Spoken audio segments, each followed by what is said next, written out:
नमस्कार मित्रांनो, मी आपलं सर्वांचं स्वागत करतो आहे नॉलेज व्हॅली MPSC ऑनलाईन इन्स्टिट्यूशनमध्ये. आज आहे 12 मे 2021 आणि आपण सुरू करतो आहे आपलं लोकसत्ता न्यूजपेपर डिस्कशन.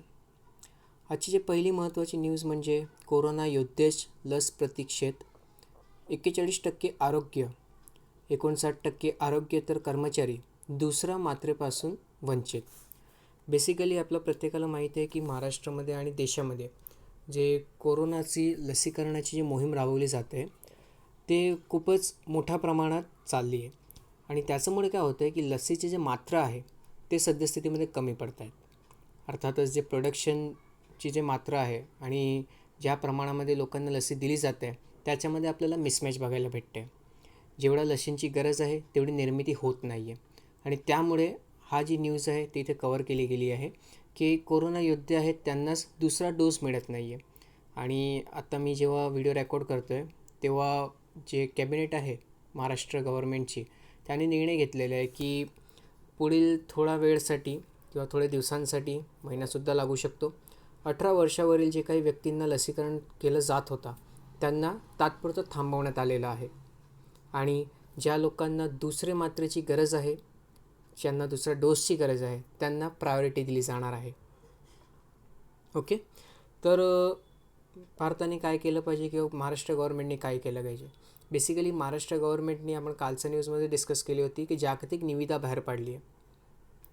अर्थातच आपण एक इंटरनॅशनल एका प्रकारे म्हणूया तर निविदा म्हणजेच की टेंडर, म्हणजे इंटरनॅशनल टेंडर बाहेर पाडलं आहे की तुम्ही ते टेंडर भरा आणि आम्हाला जर योग्य वाटेल तर आम्ही तुमच्याकडनं लस प्रोक्युअर करणार आहोत. ठीक आहे, तर सध्याचा जो मिसमॅच आहे म्हणजे निर्मिती आणि मागणीमध्ये, याला आपण फुलफिल करण्यासाठी हा एक इंटरनॅशनल टेंडर बाहेर पाडलेला आहे. बघूया आता त्याचा पुढे काय आपल्याला इम्पॅक्ट होतो आहे ते, पण सद्यस्थितीमध्ये ही एक इम्पॉर्टंट न्यूज आहे. Okay, next.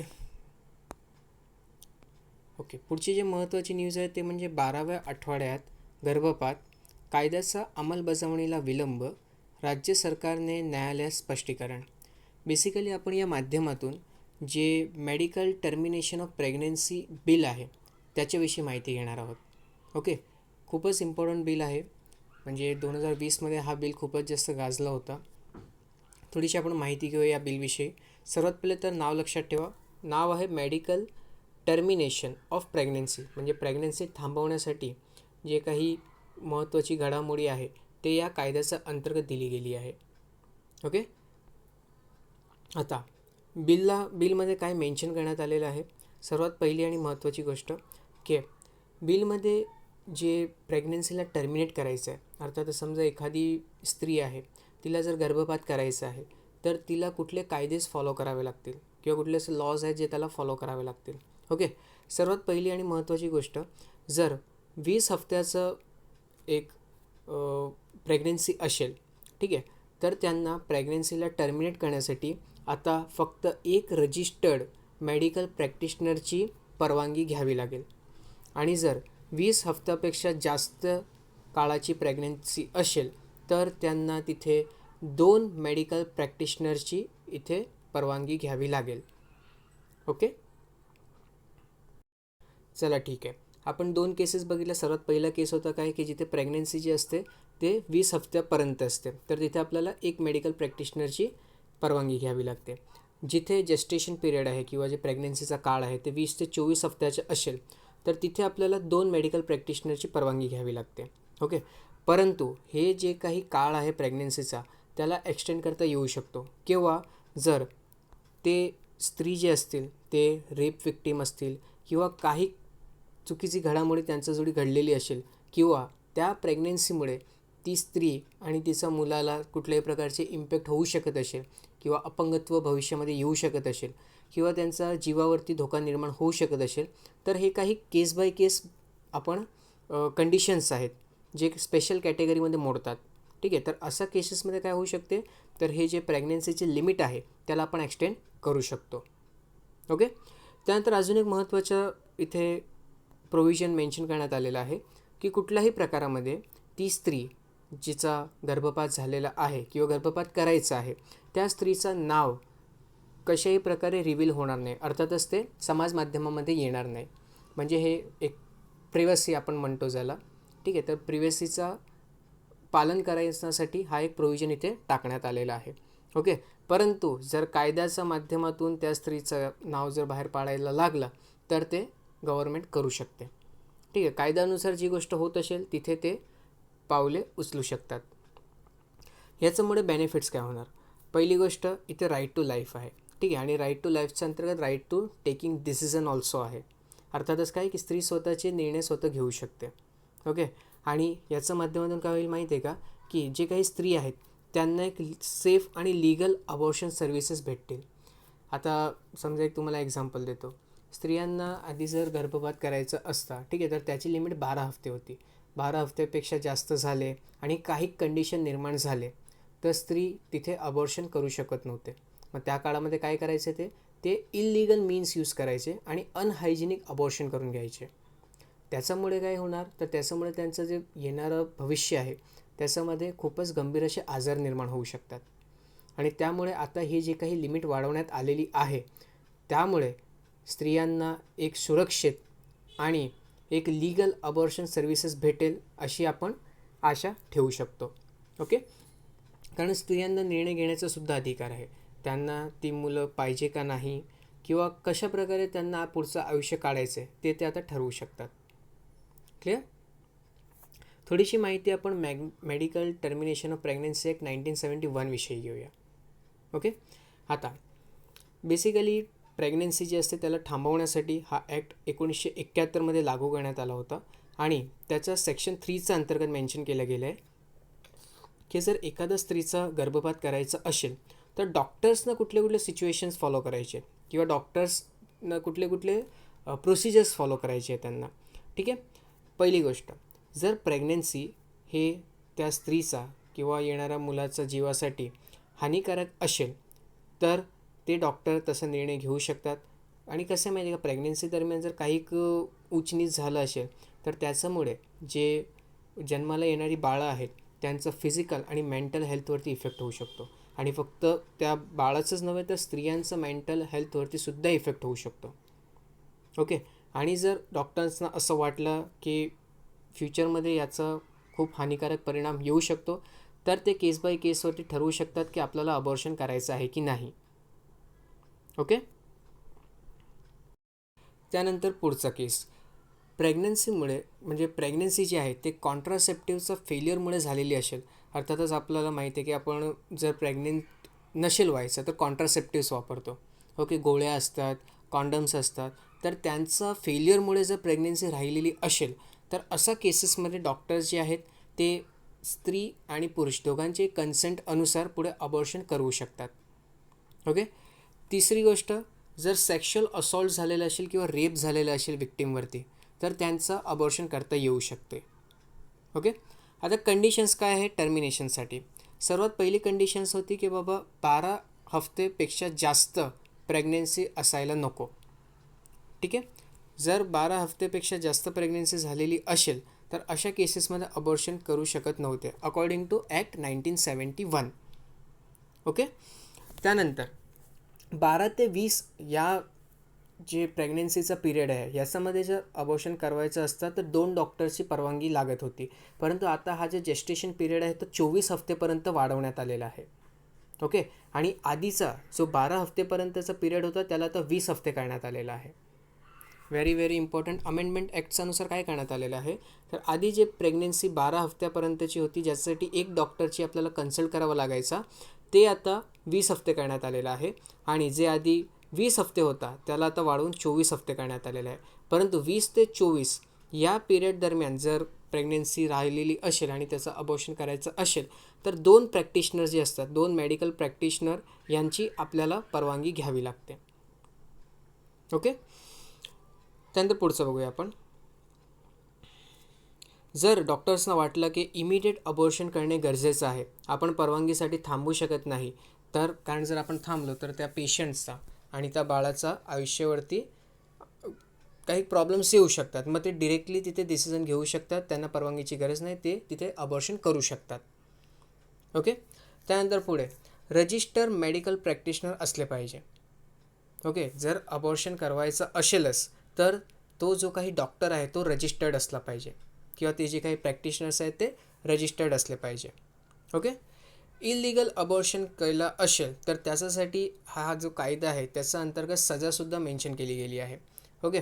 जर 4 ते 5 महिन्याची प्रेग्नेन्सी राहिलेली असेल आणि जर अबॉर्शन केला गेला जो की इलिगल आहे तर या केसमध्ये 3 वर्षाची सजा आणि फाईन होऊ शकते. ओके. आणि हा केसमध्ये फक्त डॉक्टरलाच नव्हे तर तो जो पेशंट आहे त्यालासुद्धा सजाचं प्रोव्हिजन आहे. 5 महिन्यापेक्षा जास्त प्रेग्नेन्सी झालेली असेल आणि जर अबॉर्शन केला तर 7 वर्षाची सजा आणि त्याच्यावरती जुर्माना होऊ शकतो. ठीक आहे. किती असेल काय असेल ते मग कोर्ट डिसाईड करेल. अबॉर्शन केलं ते पण विदाऊट कन्सेंट. आता एक लक्षात घ्या, एखादी स्त्री प्रेग्नेंट आहे, ठीक आहे, तर तिथे स्त्री आणि पुरुष दोघांची कन्सेंट घ्यावी लागते. जर तुम्ही कन्सेंटशिवाय अबॉर्शन केला तर त्याच्यासाठी 10 वर्षाची जेलची सजा इथे मेन्शन केली गेली आहे. ओके. अबॉर्शन केलं आणि त्याच्यामुळे जर स्त्रीचा मृत्यू झाला तर त्यासाठी सुद्धा 10 वर्षांची इथे सजाचा प्रोव्हिजन केलं गेलेलं आहे. ठीक आहे. बघा, मेडिकल कॉम्प्लिकेशन्स असतात, मान्य आहे, परंतु तुम्ही एक प्रोफेशनल प्रॅक्टिशनर्स नाही आहेत, तुम्ही डॉक्टर नाही आणि तुम्ही घरात बसल्या बसल्या हे सर्व धंदे करतायत, मग त्यासाठी तुम्हाला 10 वर्षाची सजा होऊ शकते. परंतु एखादा स्किल्ड डॉक्टर आहे, त्यांनी अबॉर्शन केला आणि मेडिकल कॉम्प्लिकेशन्समुळे मृत्यू झाले आईचं, तर त्याच्यामध्ये त्या डॉक्टरला कुठल्याही प्रकारची सजा होऊ शकत नाही, कारण तो रजिस्टर्ड आहे, त्याच्याकडे सर्टिफिकेट्स आहेत. परंतु एक अनस्किल्ड आहे जो गावापातळीवरती काही पण असे फालतूचे धंदे करत आहे आणि त्याच्यामुळे जर त्या स्त्रीचा मृत्यू झालेला असेल तर त्याला 10 वर्षाची सजा होऊ शकते. ओके. त्यानंतर ज्या स्त्रीचं अबॉर्शन केलं जातं आहे त्याची परवानगी घेणे खूपच जास्त महत्त्वाचं आहे. Patients permission is mandatory. ठीक आहे. नसेल घेतली तर तुम्हाला तिथे सजाचं प्रावधान आहे. ओके. त्यानंतर हे जे काही सजा आहे ते आपल्याला इंडियन पिनल कोड 1860चा अंतर्गतसुद्धा दिली जाऊ शकते आणि तिथे हे जे सजा आहे ते 10 वर्षापेक्षा जास्तसुद्धा वाढवता येऊ शकते. ओके. आता कन्सेंट ऑफ अ पर्सन खूपच जास्त ते महत्त्वाचं आहे, म्हणजे परवानगी एका प्रकारे. जर विमेन आहे, अर्थातच जी स्त्री आहे ती जर मायनर आहे म्हणजे 18 वर्षापेक्षा खालील आहे तर अशा केसेसमध्ये, किंवा मग ती मेंटली इल आहे म्हणजे थोडासा तिला मेंटल प्रॉब्लेम्स आहेत, ठीक आहे, तर अशा केसेसमध्ये डॉक्टरची ही ड्युटी आहे की त्याचे जे कोणी गार्डियन्स आहेत या केसेसमध्ये त्याचे आईवडील असू शकतात, मग त्यांची परवानगी घेणे. ठीक आहे. परवानगी घेतली नसेल आणि अबॉर्शन केला तर 10 वर्षाची सजा. आता गव्हर्नमेंटने काय काय स्टेप्स घेतले की सेफ अबॉर्शन करवण्यासाठी, तर गव्हर्नमेंटनी स्वतःची एक पॉलिसी आणली आहे जिचं नाव आहे comprehensive abortion care services. Okay. आणि हे जे काही सर्व्हिसेस आहे ते RMNCH+A अर्थातच reproductive maternal newborn child and adolescent health programme, जे की नॅशनल हेल्थ मिशनचा एक भाग आहे, याच्या माध्यमातून दिली जाते. ओके. त्यानंतर काही गाईडलाईन्ससुद्धा प्रोव्हाइड केली गेली आहे. कशासाठी, तर medical methods of abortion. Okay. जे काही अबॉर्शन केअर सर्व्हिसेस असतात आणि मेडिकल मेथड्स ऑफ अबॉर्शन आहे याचा अंतर्गत गाईडलाईन्स प्रोव्हाइड केली गेली आहे प्रत्येक स्टेटला, की कशा प्रकारे तुम्हाला अबॉर्शन्स कॅरी करायचं आहे तुम्हाला, म्हणजे तुम्हाला राज्यामध्ये जे काही डॉक्टर्स काम करतात त्यांनी. ओके.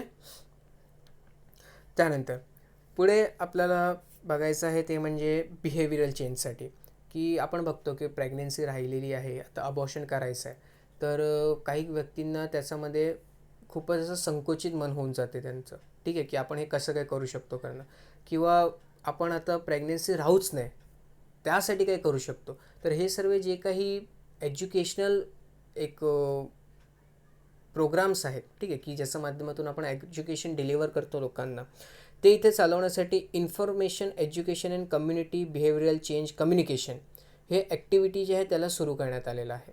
ठीक आहे. आणि याच्याच माध्यमातून आपण मॅटर्नल हेल्थ जी असते म्हणजे आईची हेल्थ आणि त्याच्याच जोडीला सेफ अबॉर्शन केअर याच्याविषयी माहिती देतो.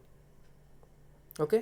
खूपच व्हेरी इम्पॉर्टंट आहे. आपण जेव्हा आन्सर रायटिंग करतो किंवा एसे लिहितो तेव्हा हे सर्व स्कीम्सचं मेन्शन करू शकतो. काय आहे स्कीमचं नाव, information education and communication / behavioural change communication. Okay. त्यानंतर सेफ अबॉर्शन करण्यासाठी आपण अबॉर्शन टेक्निक्सला डेव्हलप करतो आहे. तसंच जे काही ANM म्हणजे ऑक्झिलरी मिडवाईट्स वगैरे झाले किंवा आशा वर्कर्स झाले, यांना इथे आपण ट्रेनिंग देतो आहे.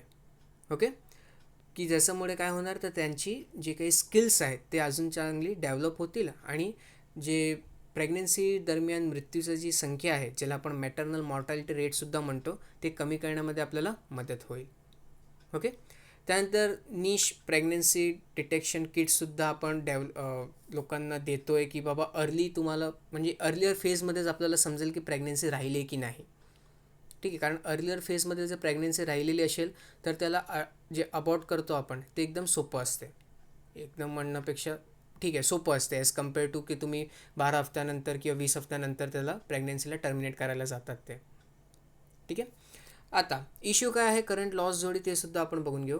तर अकॉर्डिंग टू 2015 एक स्टडी आहे, त्याच्यानुसार स्टडी कोणाचं लक्षात ठेवा, Indian journal of medical ethics.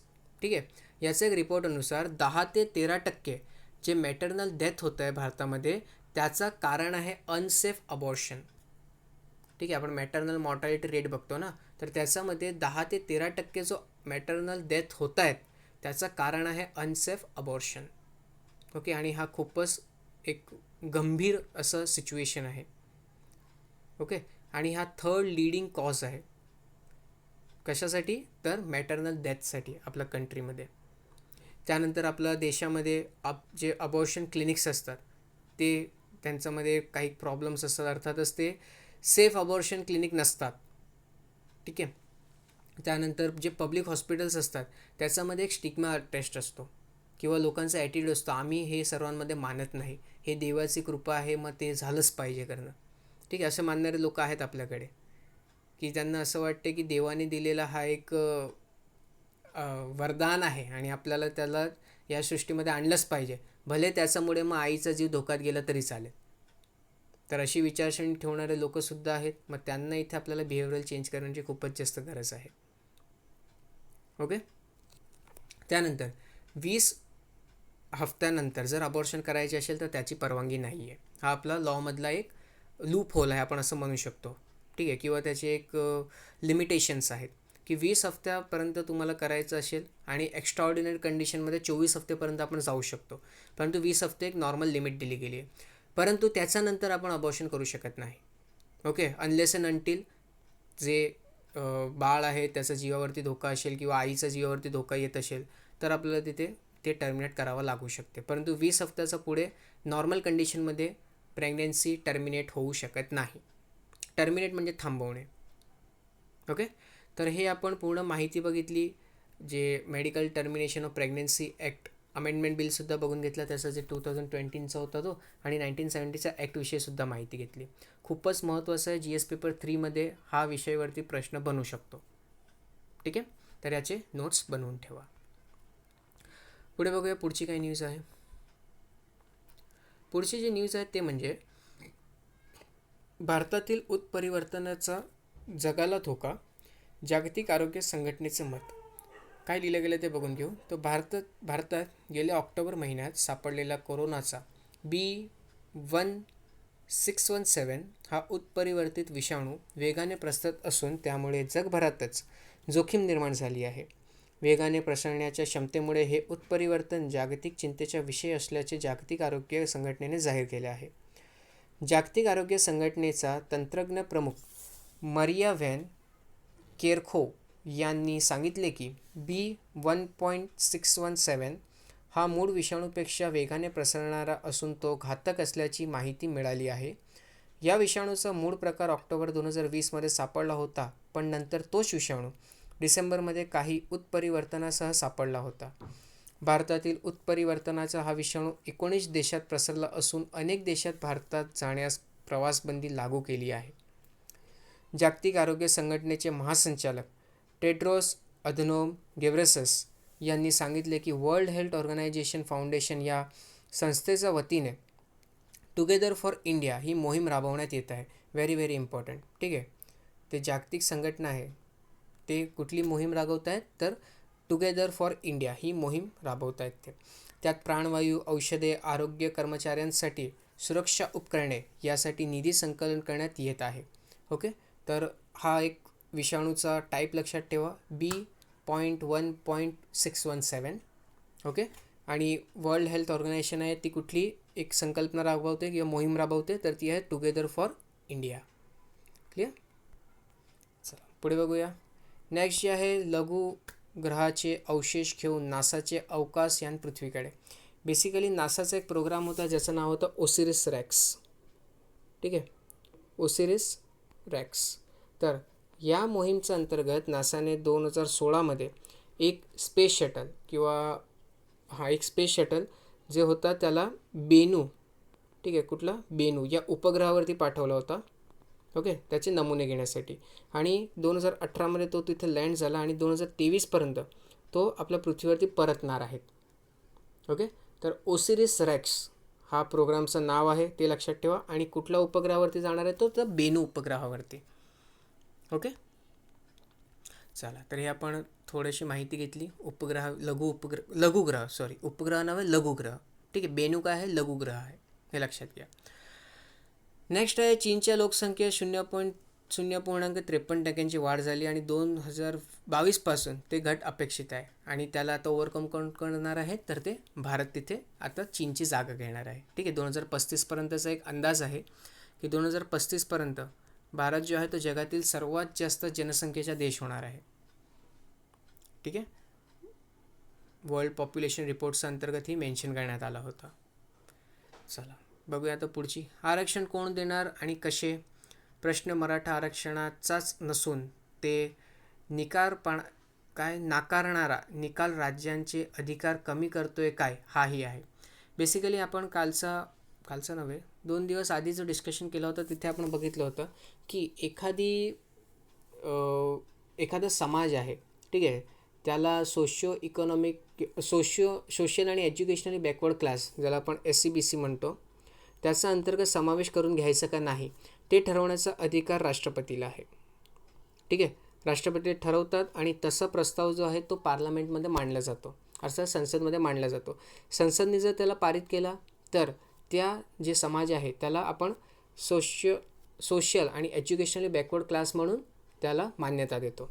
Okay, परंतु याच्यामुळे जे काही ऐतिहासिक घडामोडी घडल्या आहेत, म्हणजे आधी आपण बघितलं होतं की राज्यांनासुद्धा अधिकार होता करणं. मग आता काय झालं, 103वी घटनादुरुस्तीमुळे असं काय चेंजेस करण्यात आले. ठीक आहे, तर आपण एक पूर्ण हिस्ट्री बघून घेऊया आरक्षणाची. ओके, आधीसुद्धा बघितलं होतं, पण जे काही आपल्या जोडी नवीन जॉईन झाले त्यांच्यासाठी पुन्हा एकदा. ठीक आहे, चला मग हिस्टॉरिकल बॅकग्राऊंडपासून सुरू करूया.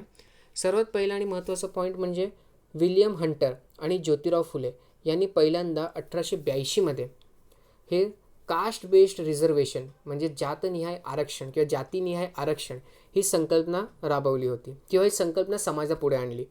ओके, त्यानंतर पहिल्यांदा हा रिझर्वेशन जो होता ते संविधानामध्ये 1973मध्ये समावेश करण्यात आला आणि तिथे रामसे मॅकडोनाल्ड जे होते त्यांनी कम्युनल अवॉर्ड प्रेझेंट केला. आणि या कम्युनल अवॉर्डच्या माध्यमातून मुस्लिम, Sikh, Indian Christian, Anglo Indian, European आणि दलित यांना आपण रिझर्वेशन दिला किंवा सेपरेट इलेक्टोरेटच्या इथं प्रोव्हिजन केलं आपण. ओके, त्यानंतर गांधीजी आणि आंबेडकर यांच्यामध्ये पुना पॅक्ट होतो 1832मध्ये, आपलं प्रत्येकाला माहीत आहे. आणि हा जो दलित होते, ठीक आहे, किंवा जे दलित आहेत त्यांना आपण हिंदू इलेक्टोरेटमध्ये समावेश करून घेतला आणि त्यांना रिझर्वेशनचा प्रोव्हिजन केला. ठीक आहे, सेपरेट इलेक्टोरेट होता आधी, त्याला कॅन्सल करून मग आपण त्यांना रिझर्वेशन द्यायचं प्रोव्हिजन केलं. ओके, त्यानंतर आतापर्यंत जे काही म्हणजे इनिशियल फेजमध्ये आपण बघितलं की फक्त म्हणजे भारतात स्वातंत्र्य झाल्यानंतर SC आणि ST जे होते त्यांनाच फक्त आपण रिझर्वेशन देत होतो. परंतु 1991 नंतरचा मंडल कमिशनचा जे एक निर्णय आला किंवा शिफारस आली, त्यानंतर आपण जे बॅकवर्ड क्लास आहेत भारतामध्ये म्हणजे OBC ज्याला आपण म्हणतो, अदर बॅकवर्ड क्लास, त्यांनासुद्धा रिझर्वेशन जाहीर केला. मंडल कमिशनविषयी थोडीशी आपण माहिती घेऊया. तर भारतीय संविधानाचा कलम 340 अनुसार राष्ट्रपती जे आहेत ते जे काही भारतामध्ये मागासलेली जातीचे लोक आहेत त्यांचा अभ्यास करण्यासाठी एक स्वतंत्र गट निर्माण करू शकतात. ठीक आहे, आणि तसाच एक गट निर्माण केला होता BP मंडल यांच्या अध्यक्षतेखाली. कधी बरं, डिसेंबर 1978मध्ये. ओके, या जे एक गट निर्माण करण्यात आला त्यांना सांगण्यात आलं की बाबा तुम्ही सोशली आणि एज्युकेशनली बॅकवर्ड क्लास कुठले आहे भारतामध्ये त्यांचा अभ्यास करा त्यांना रिझर्वेशनची खरंच गरज आहे का, त्याच्यावरती तुम्ही आम्हाला शिफारस द्या. त्यानुसार मंडल कमिशनने काय केलं, तर मंडल कमिशनने रिपोर्ट दिला आणि त्यांनी सांगितलं की भारतामध्ये ॲप्रॉक्सिमेटली म्हणजे जवळपास 52% जे लोक आहेत ते OBCमध्ये येतात आणि त्यामुळे गव्हर्नमेंट जॉबमध्ये त्यांना 27% रिझर्वेशन दिलं पाहिजे. ठीक आहे, हे बघा इथे अख्खा डेटा आहे. ओके, कमिशनने काय बघितलं होतं, तर कमिशननी सोशल, एज्युकेशनल आणि इकॉनॉमिक बॅकवर्डनेससाठी 11 इंडिकेटर्स होते. किती बरं, 11 इंडिकेटर्स होते, म्हणजे 11 विषय होते. त्या विषयावरती हे एखादा वर्ग आहे तो सोशली, एज्युकेशनली आणि इकॉनॉमिकल बॅकवर्ड आहे का नाही ते ठरवलं होतं. स्वतःचा जे अभ्यास होता त्याच्या अंतर्गत त्यांनी हिंदू, सिख, ख्रिश्चन, बुद्धिस्ट, ठीक आहे, यांना प्रत्येकाला कन्सिडर केलं होतं. मात्र लक्षात घ्या, नॉन हिंदूजच्या अंतर्गत, ठीक आहे, नॉन हिंदूजच्या अंतर्गत मुस्लिम, सिख, ख्रिश्चन आणि बुद्धिस्टचा समावेश करण्यात आला होता. जेव्हा त्यांनी स्वतःचा अभ्यास करत होते तेव्हा त्यांनी 3743 कास्ट जे होते त्यांना अभ्यास केला होता आणि त्यांना OBC जाहीर केलं होतं. म्हणजे लिस्टमध्ये 3743 जातींचा समावेश होता आणि त्यापैकी पण डिप्रेस्ड बॅकवर्ड क्लास म्हणून त्यांनी 2108 जात होते किंवा 2108 जाती होते त्यांना आयडेंटिफाय केलं होतं. ठीक आहे. त्यानंतर 1992मध्ये येतो इंदिरा सॉनी केस. इंदिरा सॉनी केसमध्ये सुप्रीम कोर्ट शिक्कामोर्फत करते काय बरं, 27% आरक्षणाला. परंतु ते म्हणतात की बाबा 10% एक्स्ट्रा आरक्षण कशासाठी, तर जे इकॉनॉमिकली बॅकवर्ड आहे त्यांना द्यायचा. तर हा जो एक प्रोव्हिजन जो असतो त्याला स्ट्रक डाऊन केला जातो, अर्थातच त्याला मान्य केलं जात नाही. फक्त एकच गोष्ट मान्य केली जाते इंदिरा सॉनी केसमध्ये की 27% आपण आरक्षण देणार आहेत कोणाला, जे OBCमधनं बिलॉंग करतात त्यांना. ओके. त्यानंतर सुप्रीम कोर्टने इथे अजून एक जजमेंट दिला होता की जे एकूण रिझर्वेशन जे आहे ते 50%पेक्षा जास्त जाता कामा नये. ओके. आणि हा 50%ची लिमिट जर ब्रीच होत असेल तर त्या रिझर्वेशनला मान्य केलं जाणार नाही. कालांतराने याचा अंतर्गत क्रिमी लेअरचा कन्सेप्ट आला. क्रिमी लेअर म्हणजे काय, तर एक पातळी ठरवली गेली की त्याच्यावरती जर एखादा समाजाची इन्कम असेल तर त्यांना आपण OBCचा अंतर्गत कन्सिडर करणार नाही. समाज म्हणजे समाजामधली जे काही व्यक्ती आहेत, ठीक आहे, त्यांची जर इन्कम हा एक पर्टिक्युलर क्षमतेपेक्षा जास्त असेल तर त्यांना आपण OBCमध्ये कन्सिडर केलं जाणार नाही. अर्थातच ते OBCमध्ये असले तरी त्यांना या जे एक क्लास आहे त्याचा लाभ भेटणार नाही. ठीक आहे, तुम्ही OBCमध्ये तर असणार आहेत परंतु तुम्हाला त्याचा लाभ भेटणार नाही. क्लिअर. त्यानंतर येते म्हणजे सध्याच्या स्थितीमध्ये आपण बघितलं की 103वी अमेंडमेंट करण्यात आली. ते अमेंडमेंट होती 2019मध्ये पारित करण्यात आली आणि त्याच्या माध्यमातून आपण 10% रिझर्वेशन दिला गव्हर्नमेंट जॉबमध्ये. कोणाला, तर जे इकॉनॉमिकली बॅकवर्ड होते त्यांना. इथे आपल्याला एक गोष्ट नमूद करण्यासारखी आहे किंवा एक गोष्ट लक्षात ठेवण्यासारखी आहे, भारताच्या संविधानामध्ये कुठेही मेन्शन केलं गेलेलं नाही आहे की इकॉनॉमिकली बॅकवर्ड एखादं वर्ग असेल तर त्याला आरक्षण देणे. ठीक आहे, आपण फक्त आणि फक्त सोशल आणि एज्युकेशनल या 2च पॅरामीटरवरती आरक्षण जाहीर करतो. परंतु पहिल्यांदा 103वी घटनादुरुस्तीमध्ये काहीतरी विचित्र घडलं आणि इकॉनॉमिकली बॅकवर्डनेसच्या आधारावरती 10% रिझर्वेशन दिलं गेलं गव्हर्नमेंट जॉब्समध्ये. ठीक आहे, आणि हे जे 10% रिझर्वेशन होतं ते ओपन क्लाससाठी होतं, म्हणजे जे SC ST OBCमध्ये मोडत नाही त्यांच्यासाठी. ओके. कालांतराने भारतीय संविधानाचा कलम 15 आणि 16मध्ये सुद्धा चेंजेस करण्यात आले. ओके. काय चेंजेस होते ते सुद्धा आपण बघणार आहोत. पहिली गोष्ट, SC आणि STमध्ये जे सेंट्रल आणि स्टेट लेजिस्लेचर आहे, अर्थातच जे आपलं लोकसभा, लोकसभा स्पेसिफिकली आणि राज्यामध्ये विधानसभा, तर याच्यामध्ये जे रिझर्वेशन द्यायचं आहे त्याची माहिती जी आहे ते भारतीय संविधानाचा पार्ट 16मध्ये दिली गेली आहे. ओके. तसंच कलम 15(4) आणि 16(4) याचा अंतर्गत केंद्र व राज्य याचे जे काही शासन आहे, अर्थातच गव्हर्नमेंट आहे, त्याच्यामध्ये जे गव्हर्नमेंट सर्व्हिसेसमध्ये SC आणि STचे लोकांसाठी सीट्स रिझर्व ठेवण्याचं प्रोव्हिजन करण्यात आलेलं आहे. ओके. कुठलं आर्टिकल आहे, कलम 15(4) आणि कलम 16(4) या 2 कलमच्या माध्यमातून जे आपण SC आणि ST आपली लोकसंख्या आहे त्यांच्यासाठी गव्हर्नमेंट जॉबमध्ये रिझर्वेशन जाहीर केलेलं आहे. ओके. त्यानंतर एक अमेंडमेंट येतो तो म्हणजे 77वी घटनादुरुस्ती. ओके.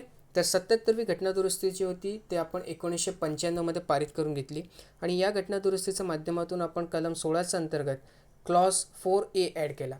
ओके. आणि त्याच्या माध्यमातून आपण काय नमूद केलं की गव्हर्नमेंट जॉबमध्ये जे रिझर्वेशन दिलं जातो आहे त्याच्यामध्ये प्रमोशन हा सुद्धा एक आपण क्रायटेरिया जाहीर करणार आहोत. अर्थातच काय तर रिझर्वेशन इन प्रमोशन. ठीक आहे, रिझर्वेशन इन प्रमोशन. तर हा जे एक कन्सेप्ट आहे तो आपण 77वी घटनादुरुस्ती 1995च्या माध्यमातून आपल्या संविधानामध्ये कलम 16(4)चा माध्यमातून ॲड करून घेतला. ठीक आहे. त्यानंतर 85वी घटनादुरुस्ती होते 2001मध्ये आणि त्याच्यामध्ये सांगण्यात येते की बाबा आता आपण कॉन्सिक्वेन्शियल सिनियरिटीला कन्सिडर करणार आहेत. कशामध्ये? प्रमोशनमध्ये. ठीक आहे. तर सिनियरिटीला आता कन्सिडर केलं जाणार आहे SC/STचा प्रमोशनमध्ये. ओके. म्हणजे रिझर्वेशन प्रमोशन इन रिझर्वेशन हा जो क्लॉज होता तर प्रमोशन देताना रिझर्वेशन कन्सिडर केलं जाईल, परंतु रिझर्वेशन कशाच्या बेसिसवरती तर ते सिनियरिटीच्या बेसिसवरती. ओके.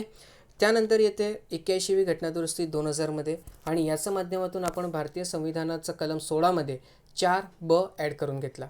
ओके. आणि याच्या माध्यमातून आपण काय केलं तर जे बॅकलॉग राहत आहेत, ठीक आहे, अर्थातच समजा आपल्याला 50%ची एक लिमिट आहे तर 50% जेव्हा जागा भरतो आहे मी तेव्हा एक साधारण एक्झाम्पल देतो की 30 जागा जे होते ते SC आणि STसाठी रिझर्व होते, परंतु ते 30 जागा भरले गेले नाही आणि एका वर्षामध्ये फक्त 20च जागा भरले गेले.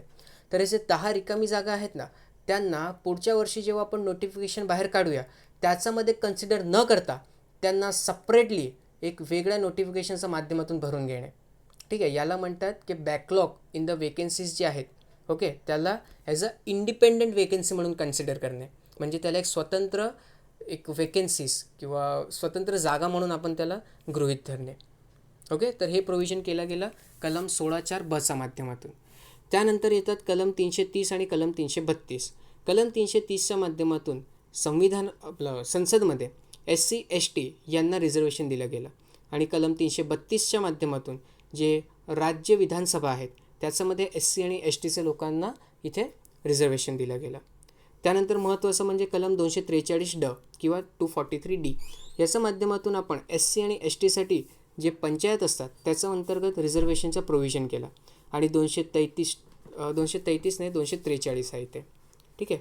कलम 243(t)च्या माध्यमातून आपण SC आणि ST या गटातील जे काही लोक आहेत त्यांच्यासाठी म्युन्सिपाल्टी येथे आरक्षणाचा एक प्रोव्हिजन केलं गेलं आहे. ठीक आहे, रिझर्वेशनचा प्रोव्हिजन केलं गेलं आहे. त्यानंतर नेक्स्ट येते आर्टिकल 335. आता आर्टिकल 335च्या अंतर्गत मेन्शन केलं गेलं आहे की जेव्हा आपण SC आणि STला रिझर्वेशन देऊ त्यावेळेस कुठल्याही प्रकारे जे काही आपली ॲडमिनिस्ट्रेटिव्ह एफिशियन्सी आहे त्याच्यावरती इम्पॅक्ट होता कामा नये.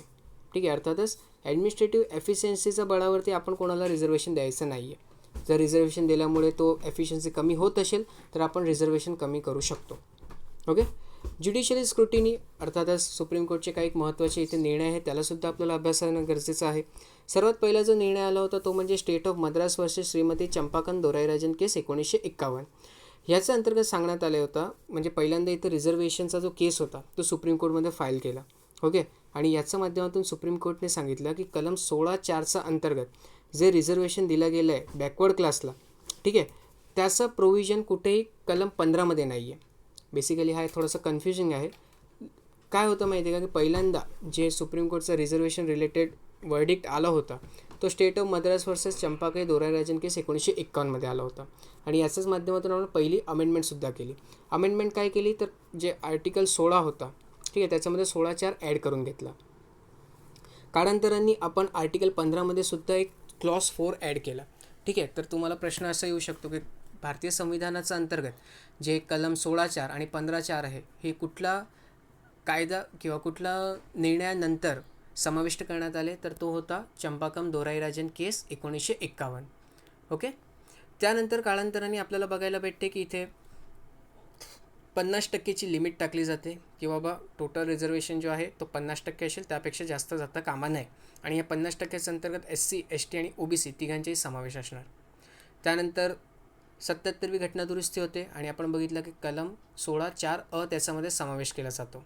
ओके. त्यानंतर एक महत्त्वाचा निर्णय येतो तो म्हणजे M. Nagaraj versus union of India 2006च्या केसमध्ये. या केसमध्ये जे कॉन्स्टिट्युशनल व्हॅलिडिटी होती कलम 16(4)(अ)ची त्याला इथे अपहेल्ड केली जाते आणि काय सांगितलं जाते की जे रिझर्वेशन पॉलिसीज आहेत, ठीक आहे, ते कॉन्स्टिट्युशनली व्हॅलिड आहेत.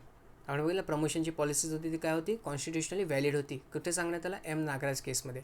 परंतु इथे अजून एक मेन्शन करण्यात आला की बाबा तुम्ही जेव्हा पण रिझर्वेशन देत आहेत तेव्हा तुम्हाला 3 कंडिशन्स फॉलो करायचे.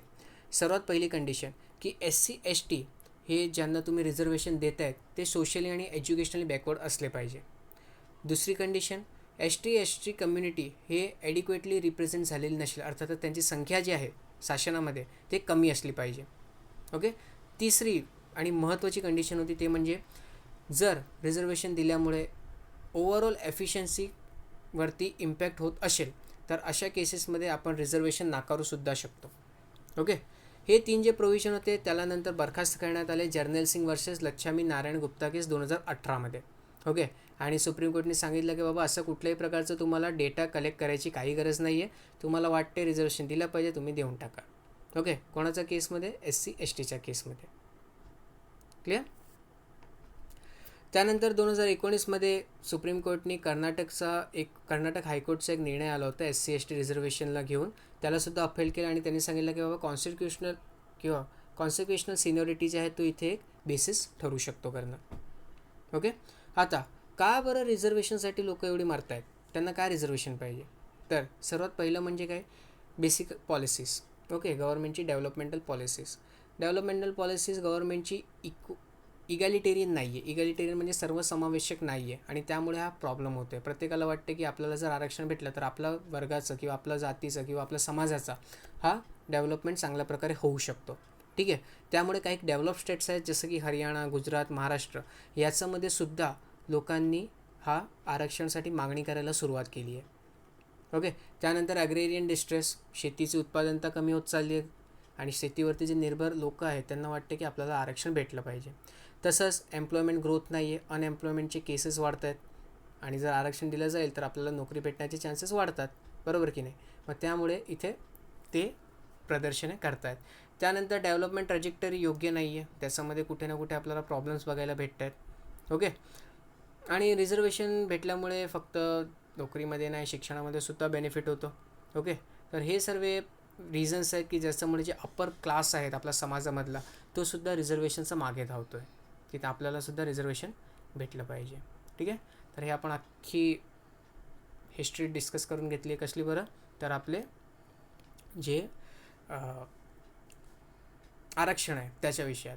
ठीक आहे. बाकी सध्याचा जो केस आला होता त्याच्याविषयी आपण आधी डिस्कस करून घेतलेलं आहे की कशाप्रकारे जे आरक्षण द्यायचं पूर्ण ऑथॉरिटी आहे ते सेंट्रल गव्हर्नमेंट अर्थातच राष्ट्रपतींच्या हातामध्ये आहे. ठीक आहे. त्याच्यामध्ये राज्य काहीच करू शकत नाही.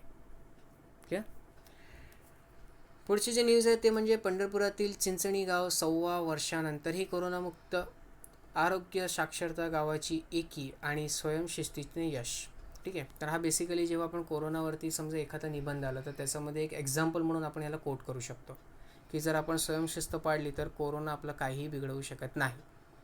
ठीक आहे. परंतु त्यासाठी आरोग्य साक्षरता, गावाची एकी आणि स्वयंशिस्तता असणे गरजेचं आहे. क्लिअर. चला नेक्स्ट बघूया. ओके. तर पुढे तर काही महत्त्वाची न्यूज नाही आहे. तर आजच्या न्यूजपेपर डिस्कशनमध्ये एवढीच महत्त्वाची न्यूज होती. कुठे डाऊट असल्यावरती कमेंट सेक्शनमध्ये मेन्शन करू शकतात. पेपरची PDF आमच्या टेलिग्राम चॅनलवरती अवेलेबल होऊन जाईल. ठीक आहे. तर घरी राहा, सुरक्षित राहा, शिकत राहा. धन्यवाद.